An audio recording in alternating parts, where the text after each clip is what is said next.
দর্শক আপনাদের সবাইকে স্বাগত জানাচ্ছি সিএসআর এর মুক্তবাক অনুষ্ঠানে। আপনাদের সাথে রয়েছি আজ রহমান রাশেদ। আয়োজনের শুরুতে দিনের প্রধান শিরোনামগুলো জানিয়ে দেব। খালেদা জিয়ার বিদেশ চিকিৎসা, এবার আইনমন্ত্রীর ভিন্ন সুর, বিধি খতিয়ে দেখার আশ্বাস। কোনো ফাঁক উপায় আছে কিনা এবং সার্বিক দিক বিবেচনা করার পরেই এটার মনে হয় সিদ্ধান্ত আসা উচিত। অস্ত্রে অর্থ ব্যয় নয়, বিশ্ব শান্তির জন্য কাজ করার তাগিদ প্রধানমন্ত্রীর। জঙ্গিবাদে জিরো টলারেন্স।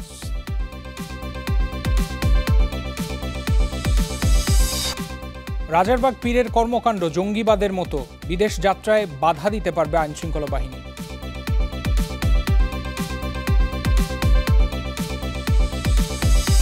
নিরাপদ সড়কের দাবিতে রাজধানীতে প্রতীকী লাশের মিছিল, শনিবার থেকে সব মহানগরে হাফ পাস।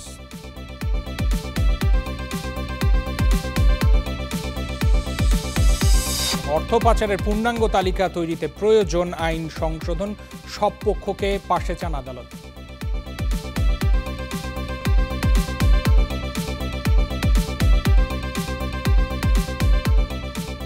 দর্শক আপনাদের স্বাগত জানাচ্ছি সিএসআর এর মুক্তবাক অনুষ্ঠানে। আজকে আপনাদের সাথে রয়েছি রহমান রাশেদ।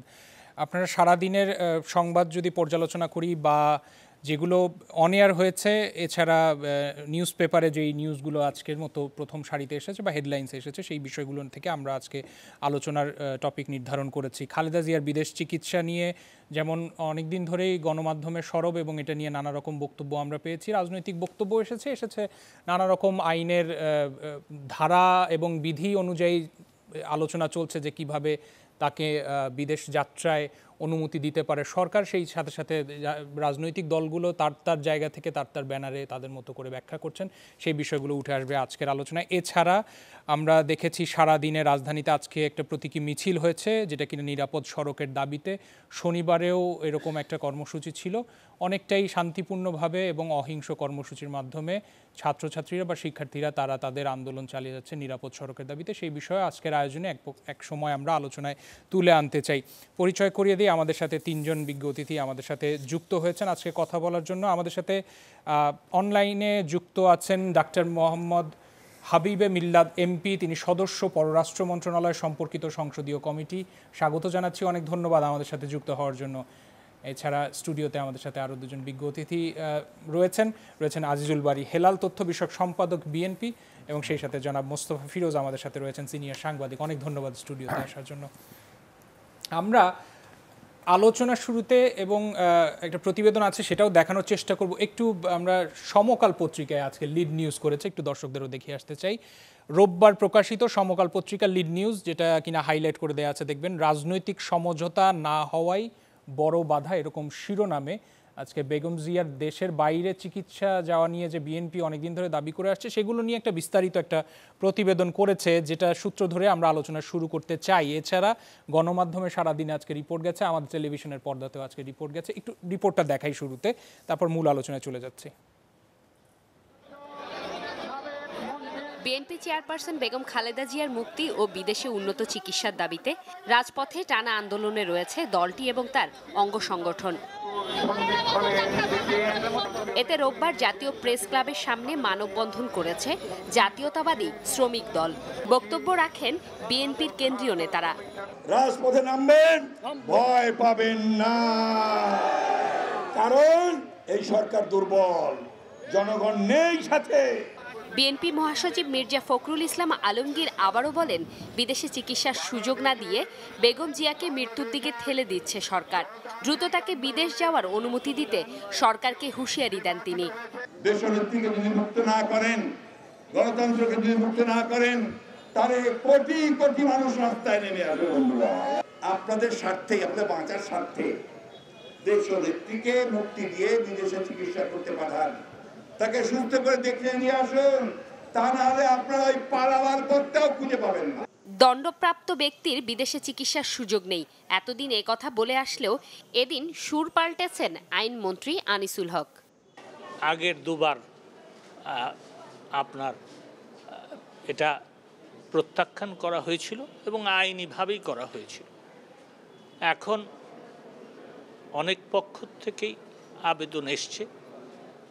আইনের কোনো ফাঁক উপায় আছে কিনা এবং সার্বিক দিক বিবেচনা করার পরেই এটার মনে হয় সিদ্ধান্ত আসা উচিত।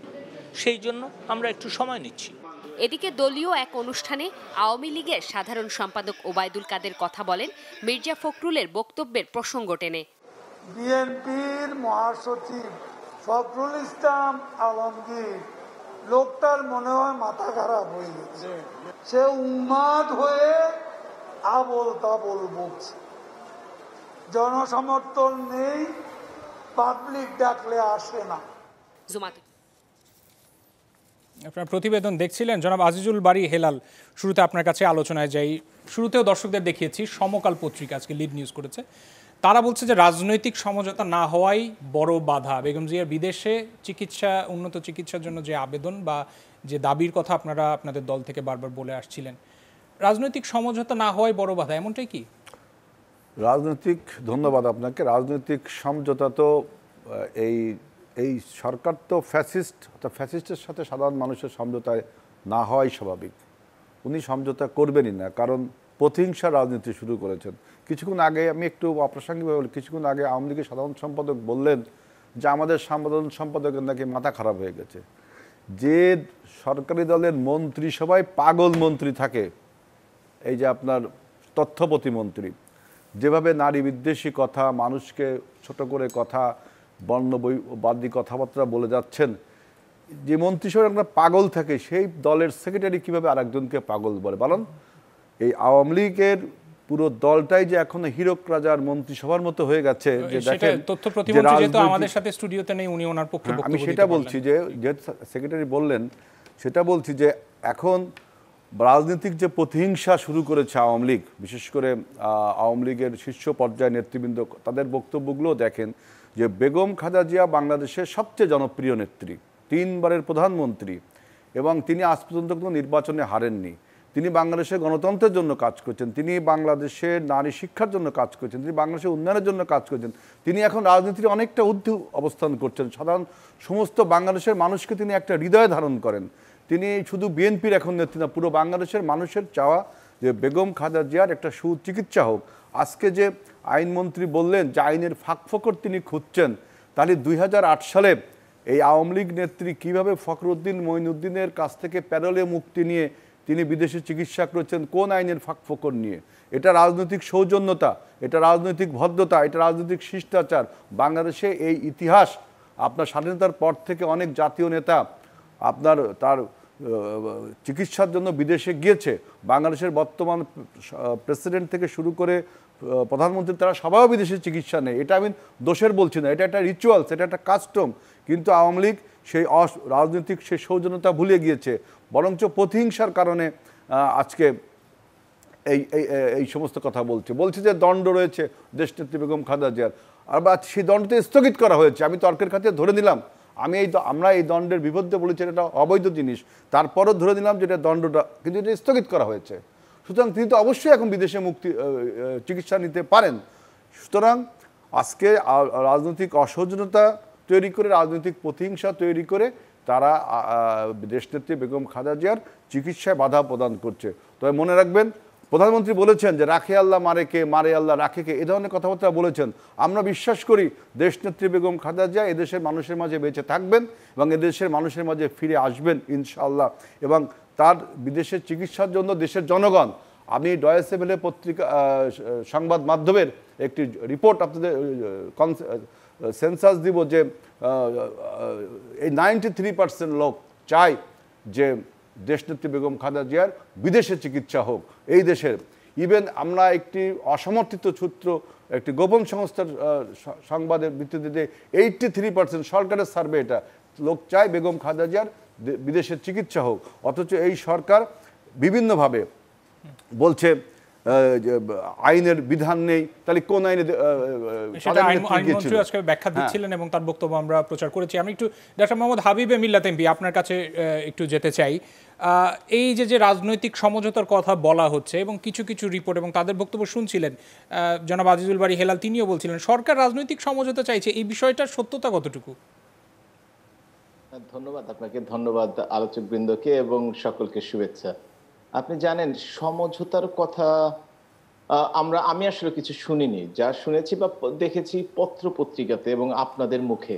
এবং আমাদের বিএনপির ভাই যিনি বললেন, হেলাল ভাই, তিনি বললেন, তিনি যে কথাগুলো বললেন তার মধ্যে কিন্তু সমঝোতার কোনো কথা নেই। এবং আমি যে কথাগুলো হয়তো বলবো তার মধ্যে বা যা দেখলেন আমাদের সাধারণ সম্পাদক বললেন তার মধ্যে কিন্তু সমঝোতার কথা নেই।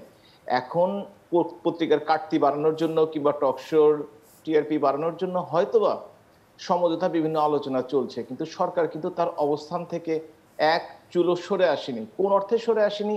আপনি আইনমন্ত্রীর যে বক্তব্যটি আজকে শুনলেন তার সাথে অতীতের যে বক্তব্য তার সাথে কিন্তু কোনো অমিল নেই। এবং উনি যে কথাগুলো বলেছেন, উনি আজকে বিশেষ করে আরো একটু সহানুভূতি দেখানোর জন্য বলেছেন, যাতে একজন সাবেক প্রধানমন্ত্রী, তিনি অসুস্থ হয়ে আছেন, তাকে কোনোভাবে সহযোগিতা করা যায় কিনা। আমরা অতীতে দেখেন যখন জেল হয়ে গেল, জেলে গেলেন, তখন তার একজন গৃহকর্মীকে সাথে দেওয়া হলো। এটা বিরাট মহানুভূতি, কোথাও হয়নি পৃথিবীতে। সাথে সাথে যখন ওই অসুস্থ হলেন, বঙ্গবন্ধু মেডিকেল হসপিটালে পাঠানো হলো, আবার করোনা আসলে বাসায় পাঠানো হলো, আবার বাসায় আসলে বাংলাদেশের সবচেয়ে বড় প্রাইভেট হসপিটাল পাঠানো। এতগুলো মহানুভূতি দেখানো হয়েছে। এরপরও সরকার, মাননীয় প্রধানমন্ত্রী জননেত্রী শেখ হাসিনা, মানবতার নেত্রী, তিনি চাচ্ছেন সহানুভূতি দেখানোর জন্য।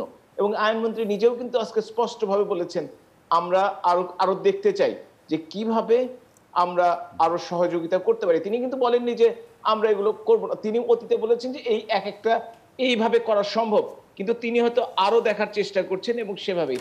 কিন্তু তার মধ্যে যদি হুমকি ধামকি কিংবা জোর করার প্রশ্ন থাকে, জনসম্পৃক্ততা প্রশ্ন করার থাকে, তাহলে হয়তো সরকার চিন্তা করতেই পারে, বাংলাদেশ আওয়ামী লীগ চিন্তা করতেই পারে, শক্তি দেখাতে যাচ্ছেন, দেখান না দেখি আপনাদের কত শক্তি। 15 বছরে যখন দেখাতে পারেননি, আর এই 2 মাসে কি দেখাবেন সে ব্যাপারে দেখতে চাইতে পারি। আমি এই ব্যাপারে বলছি না, আমি যেটি বলছি একটু আগে শুনছিলাম। হ্যাঁ, আমাদের সাধারণ সম্পাদক পাগলের কথা বলেছেন, সে কথা আমরা শুনেছি। দলের মধ্যে 2-4টা পাগল থাকতে পারে, বিশাল দল, কিন্তু তার অর্থই না যে মাথাটা পচে গেছে। অর্থ হচ্ছে কেউ কেউ আজকে যেমন মির্জা ফখরুল ইসলাম বলছেন বাঁচার স্বার্থে। আপনাদের কাছে কে বাঁচতে চেয়েছে? আওয়ামী লীগ কবে আপনাদের কাছে যে আকুতি করেছে? বলছে আপনারাই তো আকুতি করছেন, পরিবারের কাছে আকুতি করছেন যে কোনোভাবে ছেড়ে দেন।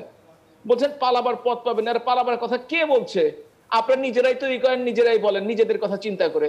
আওয়ামী লীগ বলেছে যে আমরা পালাবার পথ চাই, কেউ পালাবার পথ নিয়ে কোনো কথা বলা হয়েছে? এই ধরনের কথাবার্তা হচ্ছে রাজনৈতিক অসহিষ্ণুতার কথা যে বললেন তার প্রমাণ। এখন কেউ যদি রাজনৈতিক অসহিষ্ণুতা দেখায়, রাজনীতিতে টিকে থাকতে হলে ভালোর জন্য ভালো, ইট মারলে পাটকেল খেতে হবে, এটা তো বুঝতেই পারেন। সুতরাং আমরা সরকার কখনো নিজে পায়ে কুড়াল মারতে চায় না, এই কথাটা আপনাদের ভালো করে মনে রাখতে হবে।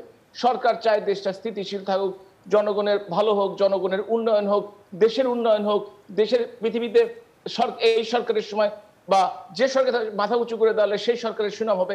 সরকার তো এইগুলো চায়। সরকার কেন প্রতিহিংসা করতে চায়? প্রতিহিংসা তো ওই জিনিস যেদিন বঙ্গবন্ধুর হত্যাকাণ্ডের দিন সপরিবারে যেদিন 15 আগস্ট সেদিন জন্মদিন পালন করা, সেটা কি রাজনৈতিক সৌজন্যতা বোধ? মনে করলাম ওনার 5টা জন্মদিনের কথা বাদই দিলাম, একটা জন্মদিনের কথাই ধরলাম যে ঠিক আছে তর্কের খাতিরে। এটা যেমন এই যে গণমাধ্যমে যে রিপোর্ট বলছে সেখানে 3টা শর্তের কথা উল্লেখ করা হয়েছে। এক বলা হয়েছে যে আমি গণমাধ্যম পড়েছি, গণমাধ্যমের শর্ত সম্বন্ধে বিএনপি বলতে পারবে। দুর্নীতির দায় স্বীকার করে ক্ষমা প্রার্থনা, সেটা তো আলোচনা হয়েছিল, এর আগেও তো বক্তব্যে নানাভাবে এসেছে। আর পাসপোর্টে জন্ম তারিখ 15 আগস্ট রাখা যাবে না, সেই ইস্যু নিয়ে তো কথা এর আগেও এসেছিল। পাসপোর্টে 15 আগস্ট রাখা যাবে কি যাবে না, অবশ্যই এটা কি অফিশিয়ালি কোনো কথা আছে আমরা জানি না, আমরা ওই পত্রিকায় দেখেছি। তাহলে যে পত্রিকাটিতে ছাপা হয়েছে সেই পত্রিকার দায়িত্বপ্রাপ্ত কাউকে এনে আপনাদের আসলে জিজ্ঞেস করা উচিত ছিল, কিন্তু আমাদের যদি জিজ্ঞেস করেন আমরা এই কথাগুলো জানি না। আর আমরা শুনলাম যে প্যারোলে মুক্তি নিয়ে অনেকেই গেছেন, স্বাধীনতা পরবর্তীকালে কয়জন প্যারোলে মুক্তি নিয়ে গেছেন কিনা জানি না, তবে তখন গণতান্ত্রিক সরকার ছিল কিনা তাও জানি না। আর যে 2-1 নাম বলা হয়, কেউ হয়তো সামরিক শাসনের সময় গেছে, কেউ হয়তো বা গেছে ওই আরেক সামরিক শাসক নিজেদের দল ভারী করার জন্য। সুতরাং আমরাও চাই বাংলাদেশের মাননীয় প্রধানমন্ত্রী জননেত্রী শেখ হাসিনা বিদেশের রোহিঙ্গাদের 12 লক্ষ মানুষের প্রতি মানবতা দেখিয়েছেন, আর নিজের দেশের মানুষকে কেন দেখাবেন না তিনি? কিন্তু আইনের ঊর্ধ্বে তো কেউ না। মানুষ বন্দী এবং মুক্তি, মানুষের মধ্যে পার্থক্য আছে। সাজা স্থগিত করা হয়েছে শর্তযুক্ত ভাবে। আমি আইনের ব্যাখ্যায় যাব না, যেহেতু আমি আইনজীবী নই, আইন প্রণেতা হলেও আইনজীবী নই, সুতরাং সেই ব্যাখ্যায় যাব না। যেটি আমার আইনমন্ত্রী মহোদয়, তিনি একজন ভালো আইনজীবী, তিনি একদম সুস্পষ্ট ভাবে বলেছেন আমরা খুঁজছি, দেখছি এবং আমরা তাড়াতাড়ি দেখব, যার মাধ্যমে আমরা আমাদের কোনো উপায় বের করা যায় কিনা। আমরাও তো যাই, বাংলাদেশের বলেন কোন বন্দী মানুষটি বাংলাদেশের শ্রেষ্ঠ প্রাইভেট হসপিটালে চিকিৎসা পেতে পারে, তাও করা হয়েছে। এবং যে ডাক্তারকে চাওয়া হয়েছে, বিদেশি আমেরিকান ডাক্তার 2 জন, ইংল্যান্ডের ডাক্তাররা, তারা ভার্চুয়ালি যুক্ত হয়ে তারা চিকিৎসা দিচ্ছেন। সাথে সাথে বলা হচ্ছে যদি বিদেশ থেকে চিকিৎসক নিয়ে আসতে চান সেটাও। আর ডাক্তাররা যে ভবিষ্যৎবাণী করেছিলেন সেটাও কিন্তু আসলে আল্লাহর রহমতে সেটা ঠিক হলে হয়তো বা অনেক অঘটন ঘটে যেতে পারতো।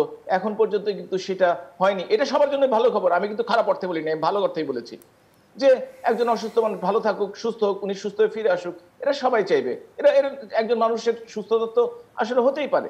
কিন্তু তাই বলে রাজনৈতিক যে অবস্থান, রাজনৈতিক মাঠে যে পরিমাণ কথাবার্তা হচ্ছে, এবং এই কেন্দ্র করে বিএনপি যে রাজনীতিতে চাঙ্গা হওয়ার চেষ্টা করছে, বিএনপি এখন সত্যিকার অর্থে চিকিৎসা চায় না চাঙ্গা হতে চায়, এইটা বুঝতে কিন্তু আমাদের জন্য বেশ কষ্ট হচ্ছে। তবে বুঝতে পারছি, হ্যাঁ, বিএনপি যদি জনসম্পৃক্ত, জনগণের কথা না বলে শুধুমাত্র নেত্রীর অসুস্থতার কথা বলে 93% বা 86% জনসমর্থন পাওয়ার চেষ্টা করে, এটা কিন্তু শুধু ওই ব্যাপারে, অন্য কোনো ব্যাপারে না, সেটা চিন্তা করে দেখতে হবে।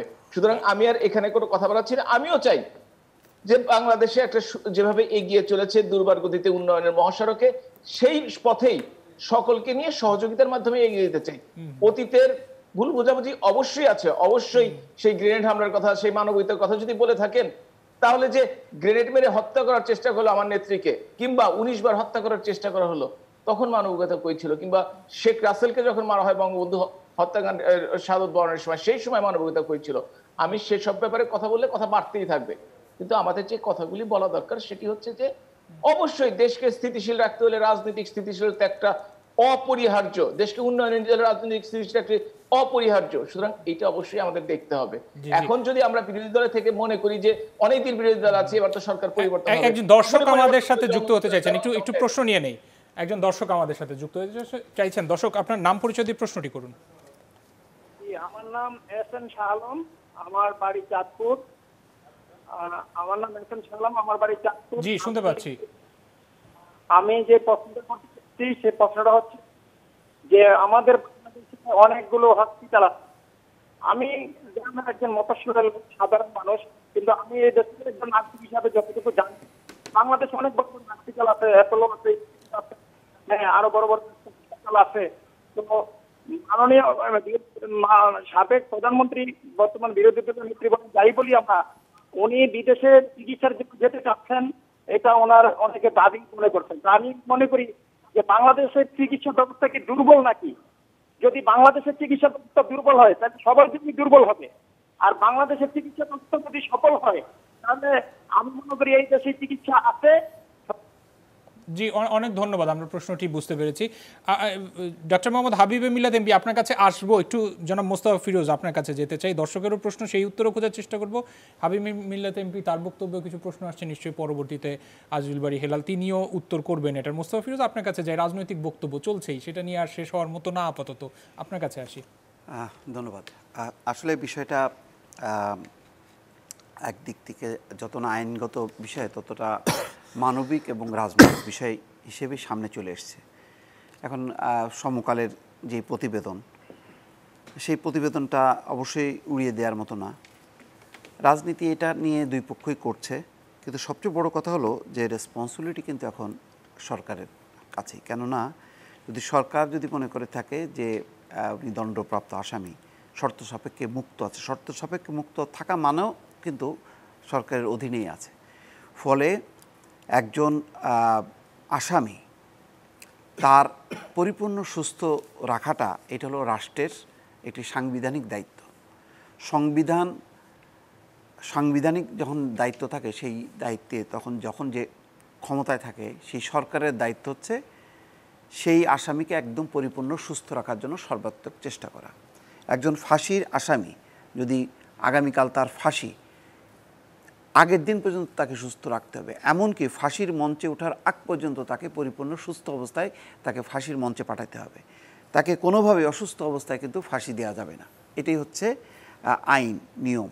এবং সংবিধান বলে যে প্রত্যেকটা নাগরিক, সে প্রত্যেকটা নাগরিক বলতে সেই দণ্ডপ্রাপ্ত হোক আর দণ্ডমুক্ত হোক, সবারই হচ্ছে চিকিৎসা, তার কি বলে জীবন রক্ষা করা রাষ্ট্রের হলো দায়িত্ব। তো সুতরাং এই আলোকে যদি আমি চিন্তা করি তাহলে এখানে শর্ত দেন দরবার কোনো ব্যাপার না, দাবি দেওয়া আন্দোলন এগুলিও যেটি বিএনপি করছে আমি মনে করি এটাও হলো নিরর্থক। এটা একেবারে পুরো রেসপন্সিবিলিটি হচ্ছে সরকার। এখন বিষয়টা হচ্ছে যে বেগম খালেদা জিয়ার যেই অসুস্থতা, সেই অসুস্থতার ব্যাপারে আমরা বিএনপির ডাক্তারদের বক্তব্য দেখলাম। সরকারের বক্তব্যটা কি, সরকার কি মনে করছে? সরকার সে তো তার আওতায় আছে। যদি আওতায় না থাকতো তাহলে তো বেগম খালেদা জিয়া তো মির্জা ফখরুল ইসলাম আলমগীরের মতন রাজনৈতিক বক্তব্য দিতে পারতো, কিন্তু দিতে পারছে না। কেন? তিনি শর্তগুলো পালন করছেন। শর্ত পালন মানেই হচ্ছে তিনি বন্দী আছেন, কার্যত বন্দী। তাহলে তার চিকিৎসার এখনকার বাংলাদেশে থাকা অবস্থাও তার যে অবস্থাটা কি সেটা তো সরকারকে স্টেটমেন্ট দিয়ে জানাতে হবে, বলতে হবে। জানানোর পরে তারা যদি মনে করে যে না দেশে যেই টেলিফোনে ভাই বললেন যে বাংলাদেশে উন্নত চিকিৎসা আছে, আমি জানি না উনি নিজে সেই উন্নত চিকিৎসা নিয়েছেন কিনা, কিন্তু সেই চিকিৎসাটা যদি থাকে তাহলে করতে হবে। আর যদি মনে হয় যে না বিদেশে নিতে হবে। এখানে যেই দর কষাকষিটা আমার মনে হয় সেটা হচ্ছে রাজনৈতিক। ওই যে সমকালে যেই হচ্ছে এই শর্ত দিয়ে কি করতে হবে, ক্ষমা চাইতে হবে, রাজনীতি করা যাবে না, 15ই আগস্টের এটা জন্মদিনের, তার মানে এটা তো রাজনীতি। এতদিন তো আওয়ামী লীগ বলছিল যে বেগম জিয়ার চিকিৎসা নিয়ে বিএনপি রাজনীতি করছে, তাহলে তো এখন দেখা যাচ্ছে যে সরকারও রাজনীতি করছে। তো বিষয়টা কি রাজনীতির মধ্যে আনবো নাকি একজন মানুষ? আমি মনে করলাম বেগম খালেদা জিয়া বিএনপির চেয়ারপারসন না, ওনাদের নেত্রী না, উনি একজন সাধারণ মানুষ, যার পরিবারও নেই, কেউ নেই। তার দায়িত্ব কার? তার দায়িত্ব হচ্ছে রাষ্ট্রের। যেমন আজকে আমি এখানে যদি এই অফিসে যদি আমি অসুস্থ হই তাহলে চ্যানেল 24-এর দায়িত্ব কিন্তু আমাকে হাসপাতালে নিয়ে যাওয়া। আর আমি বাসায় যদি থাকি তাহলে আমার বাসার পরিবারের সদস্যদের দায়িত্ব হলো হাসপাতালে নিয়ে যাওয়া। তো সুতরাং এখন তো সে কার্যত আমি দেখি আইনগতভাবে সে তো সরকারের কাস্টডিতে আছে বলেই তো সে বলছে যে না বিদেশ যাওয়া যাবে না, এখানে চিকিৎসা করতে এইসব, তার মানে তার আওতায় আছে। তাহলে তার আওতায় যে থাকাকালীন অবস্থায় তার অবস্থাটা কি? আজকে কত তারিখ? আজকে 5 তারিখ। আজকে 5 তারিখে সরকারের স্টেটমেন্ট কি তার চিকিৎসা সম্পর্কে? 4 তারিখে কি ছিল? 3 তারিখে আমি বলি এই যে 3 তারিখ 2 তারিখে তার অবস্থাটা কি এটা কেন আমরা জানতে পারছি না? এইটা জানানোর দায়িত্ব হচ্ছে সরকারের। সরকার সেই দায়িত্ব পালন করছে না। জি, আমি আলোচনায় ফিরবো। দর্শক, আপনারা সিএসআর মুক্তবাক দেখছেন, একটা ছোট বিরতির সময় হচ্ছে, সাথেই থাকুন, একটু পর আসছি, আলোচনা চলবে।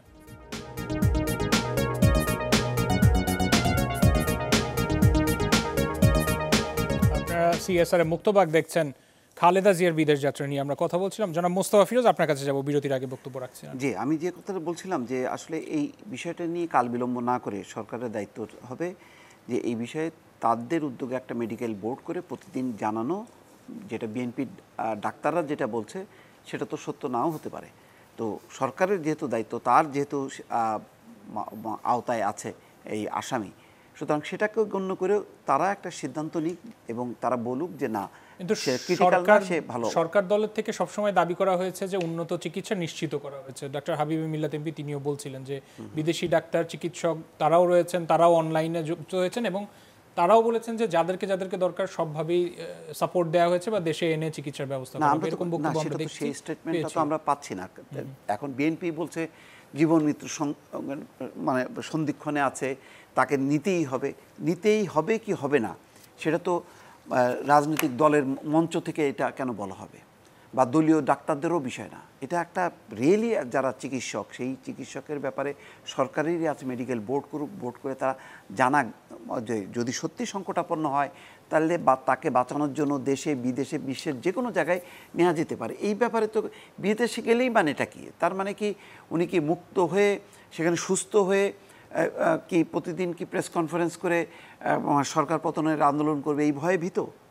এইটা যদি বিবেচনা করে তাহলে তো সেটা আবার সেই রাজনীতির খেলা হয়ে গেল।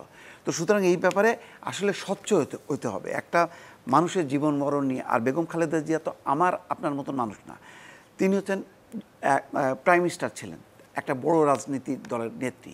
আর বেগম খালেদা জিয়ার কথা যখন আসে, আমরা যারা 80 দশকে যখন কি সামরিক এরশাদ সরকার বিরোধী আন্দোলন করছি, তখন হাসিনা খালেদার নাম পাশাপাশি আসে।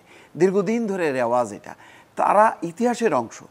এটা আমরা যতই হই না কেন, সে দণ্ডপ্রাপ্ত আসামি হোক বা না হোক সেটা অন্য কথা, কিন্তু শেখ হাসিনা, বেগম খালেদা জিয়া ওনারা হচ্ছে এখন ইতিহাসের অংশ হয়ে গেছে। ফলে ওনাদের জীবন নিয়ে এই ধরনের রাজনীতির খেলাধুলা করে যদি সত্যি সংকটাপন্ন হয়, সেটা ত্বরান্বিত না করে রাষ্ট্রের দায়িত্ব হবে, সরকারের দায়িত্ব হবে যে এই বিষয়ে একটা নিরপেক্ষভাবে মেডিকেল বোর্ড করে তার ব্যাপারে একটা সিদ্ধান্ত নেওয়া। এটা হচ্ছে আমার। আজিজুল বারী হেলাল, আপনার কাছে আসি। শর্ত নিয়ে যখন কথা এসেছে, বলছেন যে এরকম শর্ত নিয়ে তারা অন্তত অবহিত না বা এরকম সম্পর্কে তারা জানেন না। একটু আপনি বলবেন, আপনাদের দল থেকে যেহেতু রাজনৈতিকভাবে নানাভাবে ব্যাখ্যা এসেছে, আপনারা কি মনে করছেন? আমি মোস্তফা ভাইয়ের সাথে একমত যে আমাদের কথা, আমাদের নেত্রীর অবস্থা যে ক্রিটিক্যাল, এটা যদি আমাদের কথা যদি সে মিথ্যা প্রমাণিত হয়, তাহলে সরকারের উচিত তার চিকিৎসক প্যানেল দিয়ে একটা বক্তব্য দেওয়া। আপনি দেখেন যে এখনও কেন সরকারের চিকিৎসক প্যানেল বক্তব্য দিচ্ছে না, কারণ আমরা দাবি করছি, অভিযোগ করছি যে 2019 সালের ডিসেম্বর মাসে পিজি হসপিটাল কর্তৃপক্ষ বলেছিল যে দেশনেত্রী বেগম খালেদা জিয়ার লিভার সিরোসিসের মতো কোনো সমস্যা নাই। 19 সালের পরে আজকে 21 সালে হঠাৎ করে লিভার সিরোসিস দেখা দিল। তার মানে কি? আমরা যে অভিযোগটা করছি যে স্লো পয়জনিং করা হয়েছে বেগম খালেদা জিয়াকে, এরকম কথা 2008 সালে বর্তমান আওয়ামী লীগ নেত্রীও বলেছিল যে তাকে নাকি স্লো পয়জনিং করা হচ্ছে। আমি সেটার বিরোধিতা করছি না, সুতরাং আমরা অভিযোগ করছি যে যেহেতু মোস্তফা যেটা বললেন, মোস্তফা ভাই, যে যেহেতু সরকার এখনো বিবৃতি দিচ্ছে না, সরকারের কারণ কি? যে আমাদের যে অভিযোগ এটা নিশ্চয়ই সত্য, এটা সরকারের প্রমাণ করতে হবে তাকে স্লো পয়জনিং করা হয়নি, কারণ তাদের নেতৃত্ব আগে একবার এরকম তিনি অভিযোগ করেছেন যে ফখরুদ্দিন মঈনুদ্দিন তাকে নাকি স্লো পয়জনিং করেছে। যাই হোক, আরেকটা কথা বললেন যে বেগম খালেদা জিয়াকে ক্ষমা চাইতে হবে। বেগম খালেদা জিয়ার থেকে বাংলাদেশের প্রতি অবদান কার বেশি, যে তিনি কার কাছে ক্ষমা চাইবেন? তিনি বাংলাদেশের প্রথম নারী মুক্তিযোদ্ধা, নারীদের মধ্যে তিনি প্রথম মুক্তিযোদ্ধা বাংলাদেশের, বেগম খালেদা জিয়া। তার থেকে অ্যাবাব পজিশনে আর কে আছে? তিনি 3 বারে বাংলাদেশের নির্বাচিত প্রধানমন্ত্রী, তিনি বাংলাদেশের সমস্ত অবদানের সাথে জড়িত, তাকে নাকি ক্ষমা চেতে হবে? তিনি রাজনীতি ছাড়তে হবে। কত বড় একটা মনে করেন অথরিটেরিয়ান কথাবার্তা, একটা কর্তৃত্ববাদী কথাবার্তা, যে রাজনীতি কাকে ছাড়তে হবে না হবে সরকারের দিক নির্দেশনা। এগুলো তো আপনার, আমি প্রথমে বলেছি যে হিরকটাদের মন্ত্রিসভায় আমরা বসবাস করছি, মন্ত্রী বলছেন যে আমাদের আরও সময় নিয়ে পরীক্ষা নিরীক্ষা করতে হবে কখন বেগম খালেদা জিয়াকে বিদেশে পাঠানো যায়। তার মানে ছোটোবেলায় আমরা যে ট্রান্সলেশন পড়তাম, দি patient had died before the doctor came, doctor আশীর্বাদ রোগীটি মারা গেল। অর্থাৎ বেগম খালেদা জিয়াকে ধীরে ধীরে মৃত্যুর দিকে ঠেলে দেওয়া হচ্ছে, কারণ এটা রাজনৈতিক প্রতিহিংসার কারণ বেগম খালেদা জিয়ার জনপ্রিয়তার সামনে বেগম খালেদা জিয়ার রাজনীতিকে তারা ভয় পায়। তাদের মনের যে সংকীর্ণতা আওয়ামী লীগের, সেই সংকীর্ণতা এখন প্রকাশ পেল। ওই যে বললো যে আমরা নাকি রাজনীতি করছি, তিনি যে শর্তগুলো সমকাল পত্রিকা দিয়েছে, এটা সত্য কি মিথ্যা আমি কিন্তু জানি না। আমি সমকাল পত্রিকা দিয়েছে এটা আপনার বক্তব্য জানতে চাচ্ছি, যেহেতু উনি বলছেন যে এরকম বেসিস করে আমি বলছি, আপনাদের দল থেকে এটার মনোভাব কি বা কি বলবেন এটা নিয়ে? না, অবশ্যই এটা বলছি যে রাজনীতি ছাড়তে হবে, এই কথা কি বলা যায়? আপনার 15ই আগস্ট আপনি জন্মদিন লিখতে পারবেন না, আমি বিনয়ের সাথে বলছি 15ই আগস্ট কি বাংলাদেশে কোনো লোক জন্মগ্রহণ করতে পারবে না? না, কিন্তু এইখানে ওই যে রিপোর্টটা, সেই রিপোর্টেও উল্লেখও আছে যে আওয়ামী লীগ মনে করে যে 15ই আগস্ট খালেদা জিয়ার প্রকৃত জন্মদিন না, এবং এই বিষয় নিয়ে নানাভাবে নানা সময় উঠে এসেছে। এটা আজকে আলোচ্য বিষয় না, আলোচ্য বিষয় শর্তের একটা কিন্তু এটাও মেনশন করেছে। আওয়ামী লীগরা বলছে যে আমরা আন্দোলন করে কি তাকে মুক্ত করতে পারবো। আন্দোলন তো আমাদের 2008 সাল থেকে আওয়ামী লীগের এই ফ্যাসিজমের বিরুদ্ধে আমাদের আন্দোলন চলছে, সরকার পতন আন্দোলন চলছে 2008 সাল থেকে। নতুন করে যোগ হয়েছে দেশনেত্রী বেগম খালেদা জিয়ার যে সুচিকিৎসা, এইটা আমাদের আগে এনশিওর করতে হবে। এই জন্য আমরা প্রতিবাদ করছি। শুধু আমরা না, বাংলাদেশের সর্বস্তরে দেখেন, আমি গর্বের সাথে বলছি যে আওয়ামী লীগের যে সুশীল সমাজ আছে, তারাও কিন্তু আজকে বেগম খালেদা জিয়ার বিদেশি চিকিৎসা সবাই চাচ্ছে।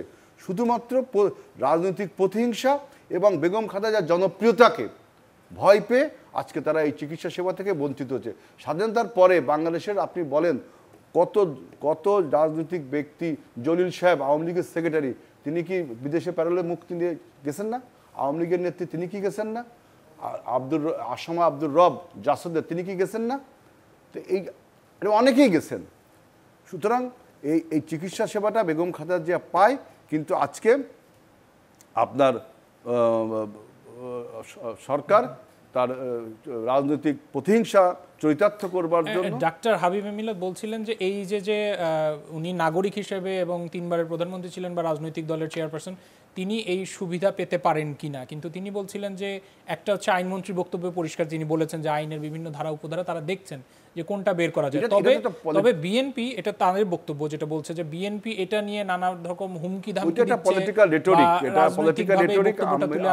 জনমতের কথা বলা হচ্ছে, উনি বলছেন পলিটিক্যালি এভাবে কথা বলা যায়, কিন্তু এটা একটা পলিটিক্যাল রিচুয়াল, এটা একটা কনভেনশন পলিটিক্যালি, যে একটা এরকম একটা জনপ্রিয় নেত্রী, বাংলাদেশের সমস্ত মানুষের হৃদয়ের নেত্রী, তাকে আপনি যিনি গণতান্ত্রিক আন্দোলনে রাজপথে আন্দোলন করছেন, তাকে আপনি বিদেশে চিকিৎসা দেওয়ার ব্যাপারে আইনের হাইকোর্ট দেখান, অন্য কিছু দেখান, এগুলো তো রাজনৈতিক অসৌজন্যতা। আপনি মনে রাখবেন যে এই যে অসৌজন্যতা এবং যে অশিষ্টাচার আপনারা বাংলাদেশের রাজনীতি ইন্ট্রোডিউস করছেন, এটা কিন্তু কখনো বাংলাদেশে ভালো কিছু বয়ে আনবে না। আমরা চাই যে সুষ্ঠু রাজনীতি।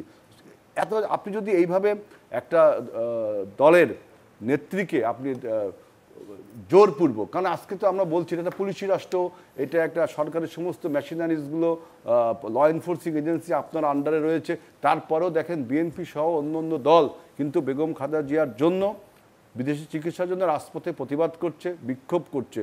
এটাকে আপনি যদি বলেন যে আমরা জোর করে, আমাদের জোর কবে হবে, জোর করে কি আমরা নিতে পারবো? আওয়ামী লীগ কি ভুলে গেছে যে 21 বছর তাদের কিন্তু এই আসতে হয়েছে? আপনি মনে করেন যে আপনারাও চিরকাল এভাবে ক্ষমতায় থাকতে পারবেন না? শুধুমাত্র ভোট দেন না, আপনারা জনগণকে ভয় পেন, একটা ভোট দেন না, একটা সুষ্ঠু নির্বাচন, পদত্যাগটা করেন, দল থেকে পদত্যাগটা করে নির্বাচনটা দেন, দেখেন আপনারা বাংলাদেশে কয়টা সিট পান, বাংলাদেশের মানুষ আপনাদের ভোট। আজকে যে সমস্ত লোকজন বলে যে আমরা নির্বাচিত এমপি, কেউ কি বলতে পারবে বুকে হাত দিয়ে যে ভোটে জিতে আসছে?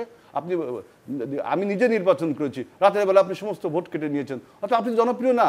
আপনি তো প্রশাসনের উপরে, আমলাদের উপরে টিকে আছেন, পুলিশের উপরে। আজকে পুলিশ প্রশাসন যদি আপনার কাছে সরে যায়, আপনি রাস্তায় নামতে পারবেন? পুলিশ প্রশাসন যদি আপনার পক্ষে না থাকে, আপনার রাস্তায় দাঁড়াতে পারবেন? আপনার কয়জন লোক দাঁড়াবেন?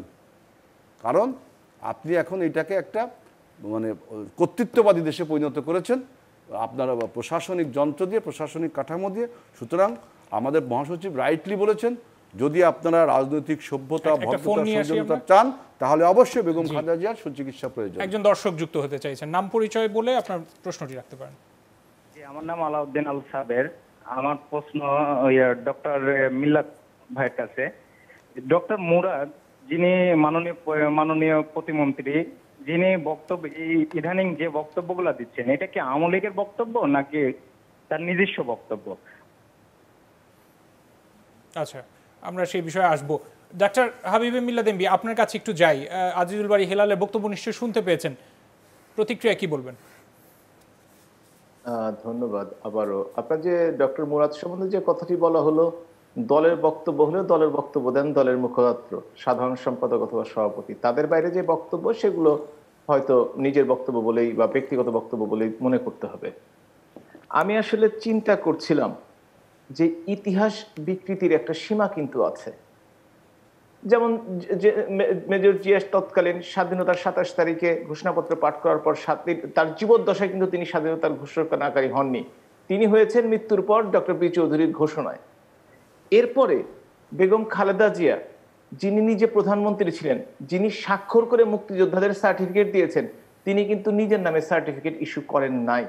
আজকে আমাকে শুনতে হয় তিনি নারী মুক্তিযোদ্ধা। এই মুক্তিযোদ্ধার সংজ্ঞা বারবার পরিবর্তন হয়েছে এই স্বাধীনতা বিরোধীদের হাত ধরেই। এই জন্যই স্বাধীনতা বিরোধীদের, যেমন শাহজিজুর রহমান বাংলাদেশের প্রধানমন্ত্রী হয়েছিল, কিংবা মুজাহিদরা বাংলাদেশের মন্ত্রী হয়েছিল, সেগুলো আমরা দেখেছি বিভিন্ন সময়, সে নিয়ে আমি কথা বলতে চাই না। সবে ইতিহাস বিকৃতি করলে একটা সত্য কথা, ইতিহাসকে থামিয়ে রাখা যায় না, ইতিহাস তার গতিপথ ধরে চলবেই। সুতরাং আমরা যতই বড় গলায় বলি না কেন যে এই অবস্থা ছিল, ওই অবস্থা ছিল, কিন্তু প্রকৃত অবস্থা জনগণ অবশ্যই জানতে পারবে। আরেকটি কথা, কোনো রোগ কিন্তু আসলে বলে কয়ে আসে না। তবে কোনো কোনো রোগ হয়তো লম্বা সময়ের মধ্যে হয়ে থাকে, কোনো কোনো রোগ হয়তো অল্প সময়ের মধ্যে হয়ে যায়। করোনা হঠাৎ করে হয়ে যেতে পারে, আবার লিভার সিরোসিস হতে কিন্তু বেশ সময় লাগে। এবং আপনার 2 বছর আগে পরীক্ষা করলে পাওয়া যায় নাই বলে 2 বছর পর পরীক্ষা করলে পাওয়া যাবে না, এমন গ্যারান্টি কে দিল? আজকে যার ক্যান্সার হয়নি কালকে সকালে যে তার ক্যান্সার ডায়াগনোসিস হবে না, এই কথাটা কোন চিকিৎসা শাস্ত্রে আছে? আমি নিজেও ডাক্তার, আমি আসলে জানি না। আরেকটি কথা বলা হয়েছে যে সরকারি চিকিৎসক দিয়ে কেন চিকিৎসা করা হয় না। অভিজ্ঞতা আমরা জানি, বঙ্গবন্ধু মেডিকেল কলেজে যখন তিনি চিকিৎসাধীন ছিলেন তখন মেডিকেল বোর্ডের চিকিৎসা তিনি গ্রহণ করেন নাই। পরবর্তীকালে সরকার মহানুভবতার পরিচয় দিয়ে বিএনপি সমর্থিত ড্যাবের, যারা ডক্টরস অ্যাসোসিয়েশন অফ বাংলাদেশের ডাক্তারদের প্যানেল করে কিন্তু চিকিৎসা করিয়েছেন। তিনি কিন্তু বঙ্গবন্ধু মেডিকেল ইউনিভার্সিটির স্পেশালিস্ট ডক্টরদের চিকিৎসা নেননি এবং তাদের ওষুধগুলো গ্রহণ করেনি। এটা আপনারা নিশ্চয়ই ভালো করে জানেন। স্লো পয়জনিং সম্বন্ধে বলা হয়েছে, যে স্লো পয়জনিং এর কথাটি বলা হয়েছে এটি কিন্তু আমাদের, উনি সাব জেলে ছিলেন মাননীয় প্রধানমন্ত্রী 2007 সনের দিকে। সেই সময়টিতে আমি তার সর্বকনিষ্ঠ ব্যক্তিগত ডাক্তার ছিলাম। আমি নিজেও সাব জেলে দেখা করেছি, আমি স্কয়ার হসপিটালে আমার তত্ত্বাবধানে ভর্তি হয়েছিলেন। তিনি নিজে বলেননি, তার শোনা গেছে যে এবং শরীরের যে পরিবর্তন হয়েছিল তাতে ধারণা করা হওয়ার কারণেই চিকিৎসকরা বলেছিলেন, কিন্তু সেটা কিন্তু পরবর্তীকালে আমরা এ নিয়ে আর কোনো কথা বলিনি, যেহেতু আমরা পরীক্ষা করতে পেরেছিলাম। তো সেইখানে আজকাল সায়েন্স এত এগিয়ে গেছে, যদি সন্দেহ করা হয় যে কোনো কারণে পয়জনিং করা হয়েছে, তাহলে বাংলাদেশে 6-7টি ভালো ল্যাবরেটরি রয়েছে, ইন্টারন্যাশনাল স্ট্যান্ডার্ড ল্যাবরেটরি রয়েছে, যে কোনো একটা রক্ত, টিস্যু কিংবা চুল নিয়ে পরীক্ষা করলেই কিন্তু আপনারা এটা পেয়ে যাবেন। এ নিয়ে আসলে রাজনৈতিক মাঠ বক্তব্য গরম না করে, সেই জন্য আমি বলছিলাম যে রাজনীতি করতে চান নাকি আপনারা খালেদা জিয়ার চিকিৎসা চান? চিকিৎসা চাইলে তো ইতিমধ্যে তার ডাক্তারদের দিয়ে এত পরীক্ষা নিরীক্ষা করা হচ্ছে, আরো যে একটি পরীক্ষা নিরীক্ষার যোগ হতো, তাতে তো বোঝা যেত স্লো পয়জনিং করা হয়েছে কিনা, কিন্তু সেদিকে না যে রাজনীতিকে ঘোরানোর চেষ্টা করা হচ্ছে। আরেকটি ব্যাপার হচ্ছে যে আমরা যে ইতিমধ্যেই সরকারের অবস্থান কিন্তু সরকার স্পষ্ট করে দিয়েছে, এর মধ্যে কিন্তু কোনো নাই। উনি যে চিকিৎসাটি পাচ্ছেন বাংলাদেশে সেই চিকিৎসা, এবং তার বিএনপি সমর্থিত ডাক্তার ছাড়া ডক্টর শাহাবুদ্দিন তালুকদার, যিনি উনি দায়িত্বপ্রাপ্ত ডাক্তার এবং উনি প্রধান চিকিৎসক ওনার, তিনি কিন্তু বা তার অ্যাপোলোর টিম কিন্তু আজকে বা এভারকেয়ার টিম কিন্তু আজকে পর্যন্ত সরকারের কাছে বা জনসমক্ষে বা বুলেটিন করে, একজন একদম ইম্পর্টেন্ট মানুষ, তিনি হসপিটালে ভর্তি আছেন, সারা বাংলাদেশের মানুষই জানতে চায় তিনি কেমন আছেন। সুতরাং এইটা তারা কিন্তু আজকে পর্যন্ত বলেন নাই। বলেছেন কে? আমরা সেদিন সাংবাদিক সম্মেলন দেখেছি, এবং সাংবাদিক সম্মেলনে যে ভয়গুলো দেখানো হয়েছে, যে কথাগুলো বলা হয়েছে, আজকে কিন্তু 10 দিনের বেশি চলে গেছে, তার কিন্তু আল্লাহর রহমতে কিছুই হয় নাই। আমরা চাইও না হোক কিছু, কিন্তু আমরাও সত্যিকার অর্থে চাই তার কি হয়েছে। সরকারের স্পষ্ট নজর রয়েছে এবং সরকার নজর রাখছেন এবং সরকার জানেন কখন কি করতে হবে। সুতরাং সরকারের বক্তব্য কিন্তু ক্লিয়ার। সরকার কিন্তু একটি কথা বলেছে যে আইনের মধ্যে থেকে যতটুকু সম্ভব সহানুভূতি, মানবতা দেখানো দরকার, তার চেয়েও বেশি দেখানো হচ্ছে আসলে সত্যিকার অর্থে। আর একটি কথা যে আমাদের সাংবিধানিক দায়িত্ব যে কোনো রোগীর চিকিৎসা করা, সংবিধানে এই কথাটি আছে কিনা, মৌলিক অধিকারের মধ্যে এই কথাটি কিন্তু লেখা নাই। পরবর্তীতে সংবিধানে লেখা আছে যে বাংলাদেশের স্বাস্থ্য চিকিৎসা বা স্বাস্থ্য সেবার দায়িত্ব সরকারের। কিন্তু বাস্তবে কি হচ্ছে? 50 বছরের ইতিহাসে সবচেয়ে বেশি বাজেট করেছে জননেত্রী শেখ হাসিনার আওয়ামী লীগ সরকার। এর আগে যে সমস্ত সরকারগুলো ছিল, বেগম খালেদা আপনারা বলেন 3 বার প্রধানমন্ত্রী ছিল, আমি বলি 2 বার বা তার কিছুদিন বেশি, কিন্তু সেই সময়টিকে স্বাস্থ্য ব্যবস্থার কেন তিনি উন্নতি করেন নাই, যার জন্য আজকে হাঁচি কাশি হলো, দেশের লোককে বাইরে যেতে হচ্ছে। দোষটা আমরাও নিব, কিন্তু আমাদের সরকার সময় আছে। কিন্তু এই সময়টিতে বাংলাদেশের সবগুলো স্পেশালিস্ট হসপিটাল হয়েছে, এই সরকারের সময় বাংলাদেশের সবগুলো প্রাইভেট ভালো ভালো হসপিটাল হয়েছে, এই সরকারের সময় 20,000-এর মতো ডাক্তার নিয়োগ দেওয়া হয়েছে, এই সরকারের সময় 20,000-এর মতো নার্স নিয়োগ দেওয়া হয়েছে, এই সরকারের সময় 12,000 হসপিটালের বেড বাড়ানো হয়েছে। আমরা মাঝখানে দেখেছি যে মেডিকেল বোর্ড একটা স্টেটমেন্ট দিয়েছে, এটা প্রেসের সাথে কথা বলার সময় সাংবাদিকদেরকে যে ব্রিফিং করেছিলেন তারা সেখানে বলেছিলেন যে খালেদা জিয়ার এই মুহূর্তে বর্তমানে যে চিকিৎসা প্রয়োজন সেটা এই এশিয়াতেই নাই। তাকে 3টা দেশের নাম উল্লেখ করে বলেছিলেন যে উন্নত চিকিৎসার জন্য সেই 3টা দেশের কোনো একটা দেশে নেওয়া উচিত বা নেওয়া যেতে পারে বলে তারা মত দিয়েছিলেন। একটু বলবেন সেই ব্যাপারে? আমি একজন ডাক্তার, সুতরাং এই ব্যাপারটি, আমি যদি লিভার স্পেশালিস্ট, আমি হার্টের স্পেশালিস্ট, আমি হার্ট সার্জন, সুতরাং আমি ডিটেলসে না যে এই কথা মেডিকেল এথিক্সের কথা বলবো। মেডিকেল বোর্ডের রোগী যার অধীনে, যার তত্ত্বাবধানে ভর্তি থাকেন, তিনি একমাত্র মানুষ যিনি রোগীর সম্বন্ধে কথা বলতে পারেন এবং তিনি সেই প্রেসক্রিপশনটা, তিনি সেই রিকমেন্ডেশনটা করতে পারেন। এখন পর্যন্ত ওনার যার তত্ত্বাবধানে তিনি ভর্তি আছেন, তিনি আজকে পর্যন্ত একটা রিকমেন্ডেশন করেছেন বা তিনি জনসমক্ষে বা আত্মীয় স্বজনের কাছেও বলেছেন বা সরকারি সংস্থাগুলোর কাছে বলেছেন যে ওনার বিদেশ যাওয়ার দরকার আছে? আমার প্রশ্ন, আমি অন্য কোনো ডাক্তারের কথা জানতে চাই না। যদি রোগী আমার অধীনে ভর্তি থাকে, আমার রোগীর দায় দায়িত্ব আমার, ভালো মন্দ দেখার দায় দায়িত্ব আমার। কোনো ধর্ম দেখবো না, বর্ণ দেখবো না, কোনো দল দেখবো না, রোগীর কোনো কিছু দেখবো না। রোগী এবং ডাক্তারের সেটি হলো সম্পর্ক, এবং যে ডাক্তার দেখাশোনা করছেন সেই ডাক্তারটি এই দায়িত্বটি পালন করছেন। তিনি আজকে পর্যন্ত বলেন নাই। আপনি বলেন আজকে পর্যন্ত বলেছেন কিনা, আপনারাই বলেন আজকে। এছাড়া সংসদ অধিবেশনেও যখন এই বিষয় নিয়ে কথা হয়েছে, তারপরে আমরা রাজনৈতিক বক্তব্য যখন পেয়েছি, দলের নীতি নির্ধারক যারা বা দায়িত্বশীল যারা, তারা এই যে দুর্নীতির দায় স্বীকার করে ক্ষমা প্রার্থনার কথা তো উঠে এসেছে। আপনারা এই ব্যাপারগুলোতে কি মনে করেন? আমি এ ব্যাপারে কোনো মন্তব্য না করে একটা কথা বলতে পারি, যখন কোনো আইনজীবী বিচারকের আসনে বসে নিজের মক্কেলের পক্ষে রায় দেন, তখন রায়গুলো এরকম আসাই দরকার। বলেন, কোন ডাক্তার কি বিএনপির পক্ষ থেকে যারা কথা বলেন, তারা কি কোনো চিকিৎসক বা চিকিৎসা সম্বন্ধে তাদের কোনো ধারণা আছে? নেই, স্পষ্টত। কিন্তু তারা শুনে তারা তাদের নেত্রীকে ভালোবাসেন, অবশ্যই তারা বলতে পারেন, আমাদের কোনো আপত্তির কিছু নাই। বলতে সুযোগ দেওয়া হচ্ছে এবং সময় বাড়িয়ে দেওয়া হচ্ছে। আমরা ডাক্তার জাফরুল্লাহ ওনাকে দেখতে গিয়ে একটা স্টেটমেন্ট দিয়েছিলেন মিডিয়াতে যে ওনার অবস্থা সঙ্গীন, ওনার উন্নত চিকিৎসার জন্য বিদেশে নিতে হবে। আমি কিন্তু ওনার সাথে এই ব্যাপারে টকশোতেই কয়েকবার কথা হয়েছে, এবং আমি যে কথাগুলো বলেছিলাম উনি কিন্তু স্বীকার করেছেন কথাগুলো। তার মধ্যে একটি কথা হলো, যে রোগী যে কোনো পেশেন্ট, বেগম খালেদা জিয়াকে বাদ দিয়ে দিলাম, যে কোনো পেশেন্ট আজকে আমার আত্মীয়, আপনার আত্মীয় হসপিটালে ভর্তি হলো, কে আপনাকে আপডেট করবে, কে আপনাকে জানাবে? যার আন্ডারে রোগী ভর্তি, অন্য কেউ নয়। সুতরাং অন্য কেউ অন্য কোনো ইন্টেনশন নিয়ে বলছেন কিনা, উনি অসুস্থ কি অসুস্থ না ব্যক্তিগতভাবে আমি জানি না, তবে পত্র পত্রিকা দেখে মনে হয়েছে উনি খুবই অসুস্থ, এটা আমি বুঝতে পারি এবং এইটুকু আমি বলতে পারি। কিন্তু এর বাইরে কিছু বলার অধিকার আমার নেই। আসলে আমরা আসলে অনধিকার চর্চা করি, এবং এই অনধিকার চর্চাগুলোকেই আমরা রাজনৈতিক রূপ দিয়ে রাজনৈতিক ব্যাখ্যা দেওয়ার চেষ্টা করি। সুতরাং আমাদেরকে অবশ্যই সাবধান হতে হবে। আমরাও চাই যে যদি একজন মানুষ, এরকম একজন মানুষ যিনি একজন সজ্জন ব্যক্তি, যিনি বাংলাদেশ একজন বয়স্ক মানুষ, তার যদি চিকিৎসার জন্য কিছু করতে হয় অবশ্যই বেশি করে করা দরকার আমরা মনে করি। কিন্তু কথাটি আসতে হবে যার মুখ দিয়ে আসা দরকার তার মুখ দিয়ে, কিংবা যার হাত দিয়ে আসা দরকার তার হাত দিয়ে। এখন যদি এটি অন্য জায়গা থেকে আসে তাহলে তো সন্দেহের উদ্রেক হবেই। এ নিয়ে কোনো সন্দেহ আছে কারো? আচ্ছা, জনাব মোস্তফা ফিরোজ, আপনার কাছে। না, সেটাই তো ঘুরে ফিরে তো ওই একই আলোচনায় আসছে যে এই বিষয়টা আমিও একমত মিলাদ ভাইয়ের সঙ্গে, যে আসলে এটি রাজনৈতিক বক্তব্য হওয়া উচিত না। এটি একেবারেই, যেহেতু তার এখন হচ্ছে পুরো নিয়ন্ত্রণটা হচ্ছে সরকারের দণ্ডপ্রাপ্ত আসামি হিসাবে, সুতরাং তাদেরই উচিত এই কনফিউশনটা দূর করার জন্য প্রতিদিন তার স্বাস্থ্য বিষয়ক একটা হলো ব্রিফিং দেয়া, এবং এটা পাইতেই পারে। উনি তো একজন ভিআইপি পার্সন, তাই না? 3 বারের প্রধানমন্ত্রী, বা 2 বারের হোক বা 1 বারের হোক না কেন, তো ওনার রাজনৈতিক অবস্থান, মর্যাদা, এটা তো ইতিহাসের অংশ।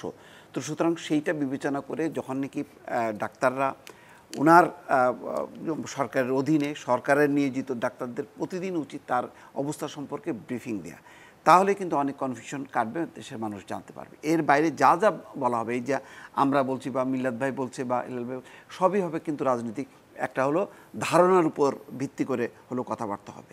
তো আমি মনে করি যে এখন যেহেতু উনি বয়স্ক মানুষ, ওনার সত্যি সত্যি এই বয়সে মানুষ যে কোনো সময় যে কোনো পরিস্থিতির দিকে ধাবিত হতে পারে। অনেক দিন এরকম বন্দি অবস্থায়, গৃহ অবস্থায় ভালো থাকার কথা না, এটা ধারণা করা যায়। তো এই অবস্থায় ওনার সুচিকিৎসা নিশ্চিত করা এটি একেবারেই সরকারের দায়িত্ব। এই দায়িত্বের বাইরে অন্য কোনো রাজনৈতিক আলাপ আলোচনা বা ধারণার উপর ভিত্তি করে কথাবার্তা বলা একেবারেই অনুচিত, এবং এটা হলো একেবারেই মানে কি বলে অমানবিক একটা আলোচনা। এইরকম একটা অবস্থার মধ্যে নিয়ে যে কাদা ছোড়াছুড়ি করা, শর্ত দেয়া, এটা করা, ওই জন্মদিন তারিখ পাল্টাইতে হবে, রাজনীতি থেকে ইস্তফা দিতে হবে, এগুলি তো অনেক সব কিছুর ঊর্ধ্বেও নেই উনি এখন। এইটা বেগম খালেদা যে বা শেখ হাসিনা, এটা কোনো নেত্রীর ক্ষেত্রে, এই 2 নেত্রীর কোনো নেত্রীর ক্ষেত্রে আমি মানব না। এটা হলো সোজা কথা, এটা বেগম খালেদা যে বলে কথা না। এইটা এই তাদের উপরে এই ধরনের চাপানো, এটা তারা আমার মতো না, আপনার মতো মানুষ না। তো সুতরাং এইসব বিবেচনা করে সর্বোচ্চ গুরুত্ব দিয়ে যদি প্রতিনিয়ত একটা ডাক্তারদের পক্ষ থেকে, ডাক্তার মানে কি সরকারের একদম দায়িত্বে একটা বুলেটিন অবস্থা সম্পর্কে দেশবাসীকে জানালে কিন্তু অনেক কনফিউশন দূর হবে। বরং আইনমন্ত্রী খুব দায়িত্বশীল বক্তব্য দিয়েছেন, তার দিকটা বিবেচনা করা হচ্ছে, এবং অবশ্যই তার মুক্তির ব্যাপারে কোনো ফাঁক আছে কিনা সেটা দেখা হচ্ছে। এবং আমার মনে হয় নিশ্চয়ই বেগম খালেদা জিয়ার অবস্থা সেরকমই, যেই কারণে কিন্তু সরকার নিজেও এখন চিন্তিত এবং সেই দিকটা নিয়ে কিন্তু তারা চিন্তা করছেন। আমাদেরকে এখন দেখতে হবে সরকার কি করে। আজিজুল বারী হেলাল আইনমঞ্চ তো বক্তব্য দিচ্ছিলেন এবং সেই বিষয়ে মোস্তফা ফিরোজও বললেন, কি বলবেন এই ব্যাপারে? আমার বক্তব্য হলো, দেখেন অনেকে বলে এটা নাকি সহানুভূতি এবং মানবিক ব্যাপার, বেগম খালেদা জিয়ার বিদেশের চিকিৎসা। আসলে এটা কিন্তু সহানুভূতি বা মানবিক ব্যাপার না। কিন্তু মানবিক ব্যাপার তো আপনারাও তো দল থেকে বারবার কয়েকবার বক্তব্যে, আমাদের দলের আপনার মূল বক্তব্য না, আমাদের মানবাধিকার গণসংগঠন হিসাবে অনেক রকম বক্তৃতা মানবাধিকার হয়তো বলছে, মানুষের অধিকার। আমি যেটা বলছি যেটা সহানুভূতি বা মানবিক ব্যাপার না, এটা একটা আইনগত ব্যাপার এবং পলিটিক্যাল কনভেনশন, পলিটিক্যাল ভদ্রতা, পলিটিক্যাল সৌজন্যতা, এটা একটা, আমি সেটা বলছি। অতএব এটাকে সহানুভূতি মানবিক ব্যাপার বলে আপনি কাউকে হেয় করবেন, ছোট করবেন, যেভাবে বলছেন যে ক্ষমা চেতে হবে। আপনি দেখেন যে বেগম খালেদা জিয়ার যে দণ্ডটা, এটা কিন্তু আমরা আপিল করেছি। অর্থাৎ অনগোয়িং একটা বিচার ব্যবস্থা, কীভাবে আমরা প্রেসিডেন্টের কাছে খাওয়াটা অনিয়ম, তো এটাই তো একটা অনিয়ম। আপনি যদি বিচারাধীন থাকেন তাহলে আপনি তো ক্ষমা চেতে পারেন না, তো আপনি তো নিঃশর্ত কিছু, আপনি তো প্রেসিডেন্টকে যেতে পারেন না।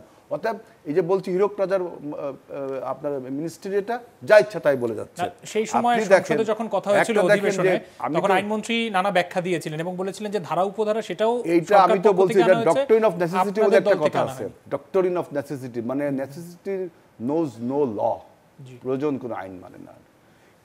এইটা হলো সবচেয়ে বড় জিনিস। এটা মোস্তফা ভাই রাইটলি বললেন যে বেগম খালেদা জিয়া এইসবের থেকে ঊর্ধ্বে চলে গেছেন, এইসব কাদা ছড়াছড়ির থেকে, কিন্তু বাংলাদেশের সম্পদ। অতএব তার এইটা আমরা জাতি হিসেবে দায়ী থেকে যাবো যদি তিনি বিনা চিকিৎসা। সেটা কি দল থেকে কি তাহলে আরো করা উচিত ছিল না? যেমন সরকার বলছে যে আমরা আইন দেখছি যে কোথায় সুযোগ আছে, এই সুযোগটা কি বিএনপির তরফ থেকে যে আইনজীবীরা কাজ করেন তাদের থেকে কি দেখানোর কথা ছিল না? সময় ক্ষেপণে বলতে আমি তো বললাম দি patient had died before the doctor came, এই সমস্ত কথাবার্তা বললে আপনি দেখেন যে সরকার দেরিতে হলেও কিন্তু বুঝবে। ছাত্রদের প্রথমে বলেছিল যে ঢাকা শহরের ছেলেরা শুধু হাফ পাস দিবে, এখন কিন্তু বাধ্য হয়েছে আন্দোলনের তীব্রতা এবং ছাত্র যখন লাল কার্ড দেখালো সরকারকে, তখন বলছে সারা দেশে এখন ওই হাফ পাস নিবে। অর্থাৎ জনগণ যেদিন জেগে উঠবে সরকারের কোনো গত্যন্তর থাকবে না। বেগম খালেদা জিয়ার চিকিৎসার জন্য, বেগম খালেদা জিয়ার জন্য এদেশের জনগণ অবশ্যই কথা বলছে এবং বলবে। এই মুহূর্তে আপনারা দল থেকে কি করবেন, সামনে কি প্ল্যান করছেন? আমরা তো প্রতিবাদ করছি, আমরা জেলা, মহানগরী, থানা, বিভিন্ন অংশের লোকজন প্রতিবাদ করছে, বিভিন্ন মানবাধিকার সংগঠনগুলো কথা বলছে, বাংলাদেশের বিভিন্ন সিভিল সোসাইটি কথা বলছে, আমরাও কথা বলছি। যেহেতু এটা ফ্যাসিজম, আমি তো বলছি অথরিটেরিয়ান গভর্নমেন্ট, এর কাছে সব কিছু ধূলিসাৎ হয়ে যায়। যেহেতু রাষ্ট্রের সমস্ত ফোর্সগুলো তিনি নিয়ে বসে আছেন, এখানে জনগণের প্রতিবাদের ভাষাকে তিনি মুখ্য করে দেখেন না। আপনি দেখেন না যে ছাত্রদেরকে লাল কার্ড দেখালো, জনগণ একদিন এই সরকারকে লাল কার্ড দেখাবে, তখন কিন্তু শুধু বেগম খালেদা জিয়ার চিকিৎসা না, বেগম খালেদা জিয়া মুক্ত এদেশে আবারও প্রধানমন্ত্রী নির্বাচিত হবে ইনশাআল্লাহ। ডক্টর মোহাম্মদ হাবিবে মিল্লাদ এমপি, আপনার কাছে যাব। আমরা আয়োজনে একেবারে শেষ পর্যায়ে চলে এসেছি, আপনার একটু বক্তব্য নিয়ে যেতে চাই। আমরা অডিও পাচ্ছি না। জি, আমি আসলে ধারণা নিয়ে কোনো কথা বলতে চাই না, আমি কথা বলতে চাই বাস্তবতার নিরিখে এবং যেগুলো প্রমাণ আছে সেগুলো সহ। তো আপনার একটা কথা চিন্তা করে দেখেন, বেগম খালেদা জিয়া কিন্তু দুটো মামলায় অ্যাপিলেট ডিভিশনে চলছে এখন, একটি হচ্ছে 3 বছর, একটি হচ্ছে 2.5 বছর। আজকে পর্যন্ত এই জামিন প্রক্রিয়াকে কিংবা মামলাটি শেষ করার কোনো প্রক্রিয়াকে গত 2.5-3 বছরের মধ্যে তেমন কোনো উদ্যোগ নেওয়া হয়নি। সময় ক্ষেপণের কথা বলেছেন, সময় ক্ষেপণ তো 2.5-3 বছর করে ফেলেছেন, আর কত সময়ের কথা বলবেন আপনারা? আরেকটি কথা যে ঢাকায় হাফ পাস কিন্তু বা হাফ ভাড়ার কথা কিন্তু সরকারের যতগুলো বাস ছিল বিআরটিসি বাস, তারা কিন্তু প্রথমেই সরকারের মন্ত্রীর পক্ষ থেকে বলে দেওয়া হয়েছে। পরবর্তীতে ঢাকা থেকে বলা হলো প্রাইভেট সেক্টরের কথা, তাদেরকেও চাপ দিয়ে চিটাগাং এবং সমস্ত সিটি কর্পোরেশন করা হলো। আর এ তো জনগণের সরকার, জনগণের কথা শুনবে। তো সুতরাং যৌক্তিক আন্দোলন কিন্তু সরকার মেনে নিচ্ছে সব সময়, কিন্তু যেটা যৌক্তিক নয় অযৌক্তিক। এটাও এই ব্যাপারে একটা প্রশ্ন ছিল যে এই ব্যাপারে যারা ভোগান্তির শিকার হয়েছেন তারা বলেছেন যে জনগণের সরকার, জনগণের উপরে তো জনগণের প্রত্যাশা ছিল, সরকারের উপর তো প্রত্যাশা ছিল, তাহলে এটা আন্দোলন করেই কেন সব আদায় করতে হবে? সরকারের তো প্রত্যাশা ছিল এবং জনগণের প্রত্যাশা এই সরকারের কাছে, আওয়ামী লীগ সরকারের কাছে সবসময় জনগণের প্রত্যাশা, এবং প্রত্যাশাটা খুবই উঁচু। এবং সেই সব প্রত্যাশা অবশ্যই যার যা প্রয়োজন তাকে তার চাইতে হবে, চাইতে তো হবে। এই যে বেগম খালেদা জিয়ার জন্য চাইতে হচ্ছে না, তারা প্রয়োজন বোধ করেছে, ছাত্ররা প্রয়োজন বোধ করেছে, ছাত্রদের দাবি দেওয়া মেনে নেওয়া হয়েছে, এটা তো খুবই স্বাভাবিক। আর আরেকটি কথা যে রেগুলার ব্রিফিং এর কথা যে সরকারের পক্ষ থেকে করা হলো, আইনমন্ত্রী কিন্তু সুস্পষ্টভাবে বলেছেন যে খালেদা জিয়া ইজ ফ্রি, এবং এই কথাটি সাথে সাথে বলেছেন এবং পরিবারের পক্ষ থেকে সমস্ত চিকিৎসার দায় দায়িত্ব। আর বুলেটিন পত্রিকার স্বাস্থ্য ক্ষেত্রে একটি কথা বলি, ডাক্তারদের ক্ষেত্রে সরকার কিংবা কোন সংস্থা কিন্তু হেলথ বুলেটিন বের করতে পারে না, একমাত্র তত্ত্বাবধায়ক ডক্টর মিলাদ। অনেক ধন্যবাদ আজকে আপনাদের তিনজনকে অনেক ধন্যবাদ জানাই যুক্ত হয়ে মূল্যবান মতামত দেওয়ার জন্য। এছাড়া বক্তব্যে নানা দায়িত্বপ্রাপ্ত মানুষের নাম এসেছে, তাদের কেউ উপস্থিত ছিলেন না নিশ্চয়ই, তাদের পক্ষে বক্তব্য বা যে বিষয়গুলোতে নাম উঠেছে এই ব্যাপারে চ্যানেল 24 দায় রাখে না বা ধারণ করে না। আজকের মতো সিএসআর মুক্তবাক এখানে শেষ করছি। সাথে থাকার জন্য সবাইকে ধন্যবাদ। সবাই ভালো থাকবেন।